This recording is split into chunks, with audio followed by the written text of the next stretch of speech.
Thank you. And I may sound a bit emotional because that was actually a very emotionally charged presentation, and it was actually very confronting, and I think that's something we need more of in our dialogue and our debate. And whilst it is challenging, it is very necessary, so I applaud you for your presentation. I'm going to talk about, actually I'm going to find a PowerPoint presentation first, so just press enter. Sorry, I haven't done my own yeah. Right. I'm Georgeina Whelan. I think a number of you know me. I'm a General Service Officer who is, has spent her entire career in enabling talented clinicians to do the best job they can do for the Australian Army, for the ADF, and for our government. My own personal experience that will drive a lot of my presentation today is based on my time in East Timor as a subunit commander and the operations officer of the Army and then UN Mill Hospital that went into East Timor in 1999, and my time as the commander of the 1st Health Support Battalion that was relabelled the Anzac Field Hospital in response to the tsunami. I'm also have had a valuable opportunity to work with many ADF health professionals and ADF officers who've had a key role in either delivering or facilitating humanitarian support on many operations over the last 15 years. Born on the battlefields in the 1800s, modern humanitarian action has always had a close relationship with military forces. The question about how close and how cooperative this relationship can be has preoccupied many humanitarians and to a certain extent annoyed many military commanders for decades. So too has the question of armed protection. Is it good, is it necessary, and is it bad from a humanitarian perspective? In my own lifetime, I remember a very awkward first meeting with several members of NGOs when deployed to East Timor in 1999, when humanitarian agencies and the ADF awkwardly came together to provide humanitarian aid to many East Timorese. I recall at the time my emotions oscillating between good, bad, and disappointingly indifference when the subject of and how we were challenged in the choices that we made and the actions that we took in relation to providing humanitarian support to many East Timorese. Today, what I want to talk about is how essential it is that we operate, when we are operating in the same space, that we do so without detriment to anybody, to the mission we are deployed on, to the role that we have, and to the people that we serve, whether that be military or a civilian community in whose space we occupy. I'll talk about how humanitarian aid as a primary focus in ARCH was different for me as a commander, not just as a commander of a military hospital, but as an army commander who was very disappointed in the efforts made by our own military and our government in ensuring my readiness to do a job that attracted international media attention. Operation Sumatra Assist, almost 1,000 people deploying on operations.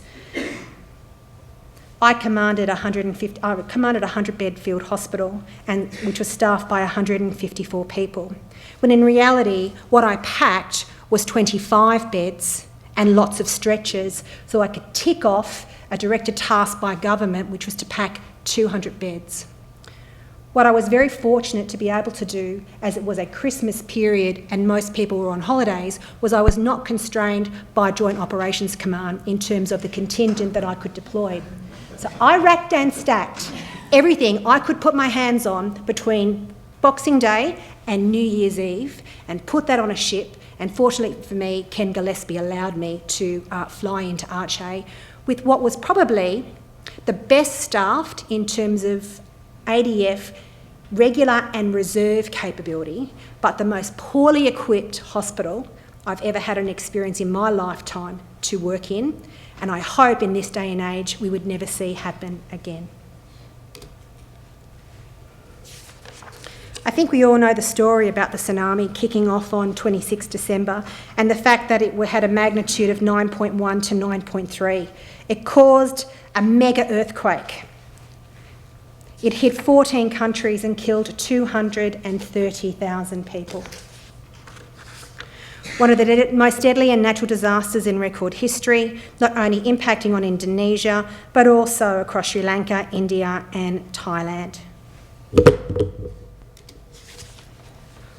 The plight of the affected people and the countries involved prompted a worldwide humanitarian response. $14 billion was donated by our international community in response to that disaster.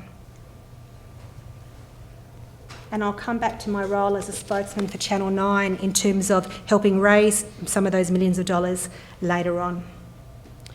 What was very interesting to note for me as a commander of a hospital, in fact, I might point out when I got on the plane in Sydney, I actually had no idea what my destination was. I just knew it was going to be somewhere on that map.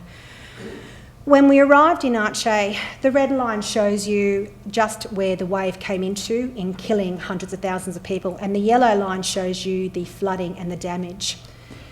The Zainal Abidin Hospital, which was the only public hospital in northern Sumatra, was the one hospital that was affected by the flooding water. The Kasdam Hospital being the Indonesian military hospital and the Fakar Hospital, which was the only private hospital in the facility, were not damaged. So it's quite obvious in terms of allocation of tasks that the hospital the military would be allocated would be the one that would be completely damaged. Now, arriving in Aceh, what I wasn't familiar with, and in terms of education and training and common understanding, something we do much better in terms of educating our military staff, was I did not understand humanitarian principles. And when you don't understand them, how can you respect them? And if you don't respect them, how can you engage in a dialogue that lends itself to cooperation or coordination of effort in any way, shape or form? What I did know was that it was a multi-international military government and non-government effort, but for me, I paid lip service to what was the non-government contribution, because quite frankly, I didn't understand it. I was more interested at the time in the fact that it was a whole-of-government approach, and my job was to establish relationships with EMA and AusAid at the time, and have a conversation with those civilian hippies, with the dreadlocks, if they popped in for a chat. I was also on a timeline. And that timeline was to get in, get my job done, and get out, and in doing so, facilitate as quick as possible a transition to government agencies in the lead. I was also very conscious that this was an Indonesian military-led relief effort, and so I had to be conscious and respectful of the approach in which the Indonesian military would take, and I was in a supporting role. It was also very important, given the sensitive nature of relationships between Australia and Indonesia at the time, that it was seen as cooperation and not a coalition international military effort. What I didn't understand was what I call, and what I have read in a lot of literature in the last 10 years, which is really refreshing, is what are the big themes in developing relationships with non-government organisations that actually allow us as a community of responders, regardless of the motivation, to deliver an outcome that is reasonable, an outcome that is reliable, an outcome that is transparent, and an outcome that we can all be held to account for in terms of the quality and the deliverables. My themes that I'm going to talk about today are eligibility, purpose, relationships and effect. And in any of the literature that you'll read these days with regards to military and NGOs over the last decade, they are the consistent themes that come through in the conversation, whether it be in lessons learned or the focus in education and training in order to do the job well. Let's talk about eligibility. Who's eligible? I found in my time in East Timor, whoever was there at the time. By the time I got to Aceh, it was whoever got there the quickest and had the most donor dollars. It was the dash for cash. It was a competition. There were times there where I found it was like invasion of the body snatchers. Because quite frankly, after about the first 7 days, anybody that was going to die was dead. The majority of the work following on from our first weekend there was about rehabilitation, about preparing for an enduring capability that would survive long after our return. But what I found was that statistics drove people's credibility. And so quite often, a contained environment, either led by a military or an NGO organisation, had to be very almost armed protected, because if you took your eye off the prize, somebody snatched it from you and relocated it to their facility with their flag flying for their statistics to increase their donor dollars. And quite frankly, that left quite a sour taste in my mouth. And I was really challenged in terms of trying to maintain relationships with non-government organisations that were motivated by those kind of actions. I'm just going to go back. Purpose. There is perhaps a greater tension over a shared purpose between military forces, non-government organisations that focus on humanitarian aid. And I found that this tension was quite a genuine one. And that was because I think of a lack of understanding between the role of a non-government organisations and what are the multiple agendas of any government and its use of the military in response to an event. This dynamic tension quite often led to serious conversations about how we could have a shared responsibility and a shared outcome, but respecting each other's motivation and drive for what we were trying to achieve. Humanitarian action can make the most of some government and some military interventions.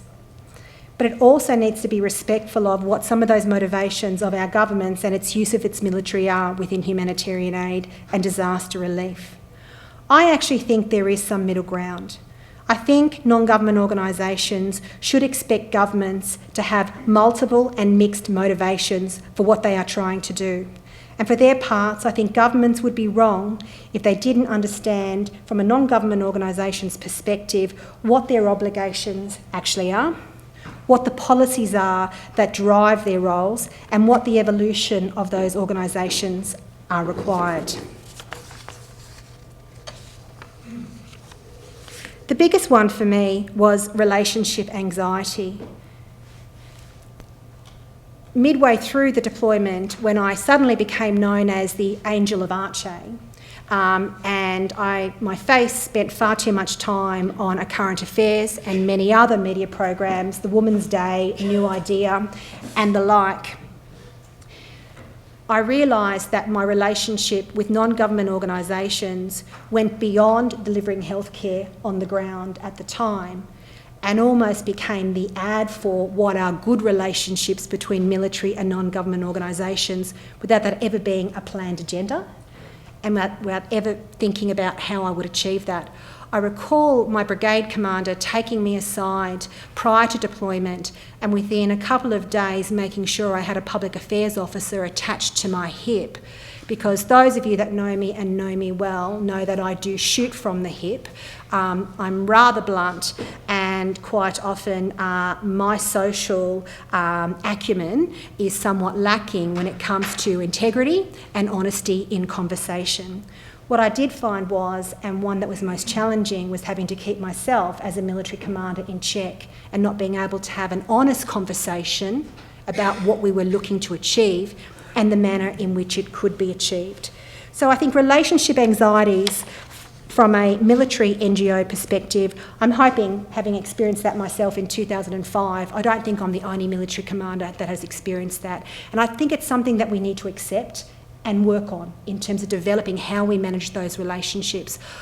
I think as military commanders, we hold our persona and the way we come across and the integrity of that very close to our heart.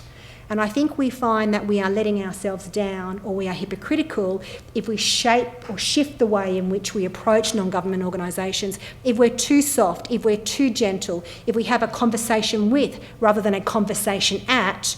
I think sometimes we think we're letting ourselves down and we're impacting on the moral integrity of the military institution in which we represent, rather than using it as a means of developing effective relationships in order to move forward. Having said that,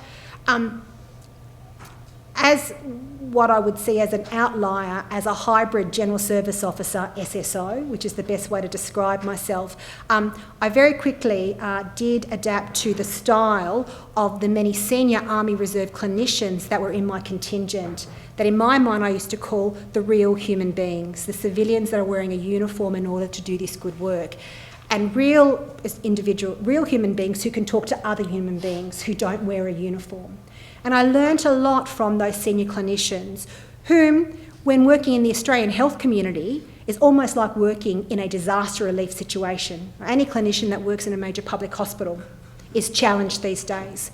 And so, from a regular Army perspective, learning from my Army Reserve colleagues who are confronted with choices and challenges in healthcare on a daily basis certainly lent itself to the learning of myself and my staff.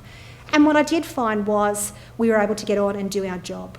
What I was angry about and what I was annoyed about was the fact that humanitarian aid and disaster relief in the mid-2000s, we were not trained to do that as a primary role, yet we were expected to do that well. There were limitations in the military capability, and what we needed to understand was what our limitations were and how we could partner with or dovetail on other military organisations or other non-government organisations. We had to learn to work with the World Health Organization, and we had to accept that we would be drained of our resources in the early stage of our deployment. Because in fact, the only reason we were there was because in the initial phases of the deployment, we were the only people that could get there, that could create the firm ground, that could work off the greenfield site and could facilitate an entry point for the multiple non-government organisations to move into the country. What I learnt was we had to be careful not to be offended when our job was done or when we didn't have to do everything ourselves all the time. And that was quite confronting for me.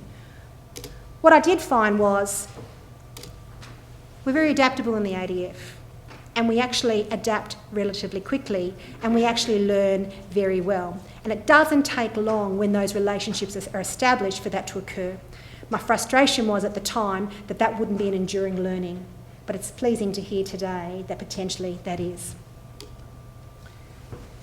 That's the devastation that we were confronted with, and I do find at times that a picture tells 1,000 words. In my mind, this picture validates why the military were deployed, first on site with a particular role to play. That picture shows me, as a consequence of cooperation and collaboration, that an enduring capability can be left in a country, regardless of the reasons why we are there. That multidisciplinary teams from both a military and non-government organisational perspective can come together for the great good. And that picture reminds me of why we do what we do from a military perspective in terms of humanitarian aid and disaster relief, whether that's as a primary role, as was mine in 2005, or as a secondary role or an opportunity role when we are deployed in warlike operations. And non-government organisations need to accept when it is a secondary role and when it is something that we do as part of an opportunity based on our capacity, that we shouldn't be criticised by non-government organisations for the motivations behind why we do that. One thing I was also challenged with, and it was pleasing to see, Beth, that you raised the issue as well, was the commercial entities these days that are underwriting the delivery of humanitarian aid and disaster relief internationally and the consequences of that. And it was something that I was quite confronted with in my time over there. I was just pleased to see they left 3 widgets at home and couldn't quite get the hospital up and running as quickly as we could. Knowing when to hand over and knowing how to hand over effectively from a military perspective in terms of relationship management, I think is also very important. As quickly as we'd like to get in there and take control of the situation, at the end, the transition phase is not one of a dump and run, it's one of a controlled handover. But quite often what I have found is the excitement and the energised non-government organisations just want to get in there sometimes a little bit too quickly and basically undo what sometimes is quite good work. The political dimension should not be lost on us. As a naive Lieutenant Colonel deploying in 2005, I really had no idea what was happening back in Australia, and I really had no idea of what the motivations of our government were or what the drivers within our military community were for what we were doing at the time. And quite often I reflect back on that and I think, thank God I was so ignorant, because if I had to realise the importance of our role, we probably wouldn't have done as well as we did, and probably would have been a little bit too conscious of what we were supposed to be doing, rather than just let our natural roles, our own morals and our own ethics guide what turned out to be a reasonably good outcome. I put this slide up here because as the red arrow moves, that was my maturing in understanding of how to get the best out of non-government organisations without beating certain leaders of non-government organisations to a pulp and ending up with some kind of war crime. So, of course, the red box up there is the location of what were the iconic pictures of the army tents, the UN, the field hospital that deployed into Aceh, which some people thought was a moment of brilliance that we did that. It was actually the only tents we actually got on the plane that didn't get left back in Australia. And so fortunately they put enough of the right stuff on there for us to get on the ground and do some surgery. The movement into different departments was actually driven by the fact that we had actually no other kit that would let us set up a proper UN or military field hospital. So we moved in through the Zainal Abidin Hospital. But then what we found was every time we got something sorted that could be productive and deliverable, we got moved again. And we got moved again. To the point where we brought ourselves together with a number of non-government elements to try and sort out who had what piece of the turf. And what I found was the sector coordination meetings, when controlled, allowed us to effectively do that. But this is a controlled meeting after 4 or 5 attempts to have a meeting. And as a military commander, what I found quite frustrating was the casual nature of the coordination meetings, the lack of an agenda, the lack of a prioritisation of tasks to be completed. But geez, everybody got on really well. Which led us to moving again and again, till finally I got to the point where I suggested at the time to then Brigadier David Chalmers, if we move again, the next move I'm making is home, sir. I haven't brought some of the best and most eminent surgeons in Australia to this country to essentially move mud out of buildings, to let non-government organisations that lack the skill, in my assessment, necessary in order to do a good job. Fortunately for us, there was no more moves, and we got to the point of transitioning. Now, for me, transitioning was about everything focused on the gentleman at the table with the glasses on sitting next to the woman. That is the CEO of the Zainal Abidin Hospital. Roos Manunda lost his entire family in the way, but in fact it wasn't until our 3rd or 4th week there that we'd actually realised he'd lost his entire family. What I found was my focus was on the CEO as the senior clinician and as the clinical leader for what was left of the entire health community in Aceh at the time. And I thought our priority of effort should be what his priorities were, what it was that he wanted to achieve. Very quickly I realised that within that room there were probably 17 different country, as in government agendas, and just as many international multi-million-dollar corporations that underwrite the healthcare system, and in particular the very expensive equipment that when donated then uses donated money to sustain that equipment and replace that equipment into the future, rather than what was actually right for the Achenese people and the skill sets of the clinicians that were left in the community. What I did find was where there was clear guidance, I think we do our job very well. In my case, there was reasonably good guidance. Do as much as we can, don't duplicate effort, eliminate the gaps. From a military perspective, in coordination with the Indonesian military and the Indonesian government, not a problem. Our relationships in transitioning to AusAid and EMA at the time, if I thought the relationships with NGOs were complex, I think we should have another forum for interdepartmental relationships across Commonwealth agencies. But I did find that collaborative improvements could be made through coordinated international and NGO cooperation. My aim was to leave a sustaining and enduring capability. I feel many NGOs That is their focus. And we have to accept, though, that there will be mixed agendas and other priorities for other organisations whose values are just different to ours. Can we get angry with them? Absolutely. Is there much we can do about them? I think our actions obviously would speak louder than words. I'll skip that. I mentioned statistics before because we use statistics as a means of demonstrating how good we are, how much work we did, how we used all of that resupply to the best of our efforts.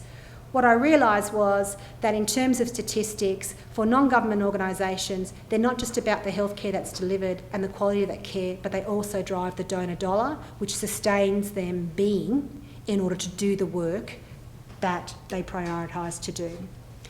I did have to accept that there are very different standards, and that whilst I had clear guidance on humanitarian assistance by the staff I work with and our own life experience, I couldn't always expect to receive that from a higher headquarters or, in fact, our government.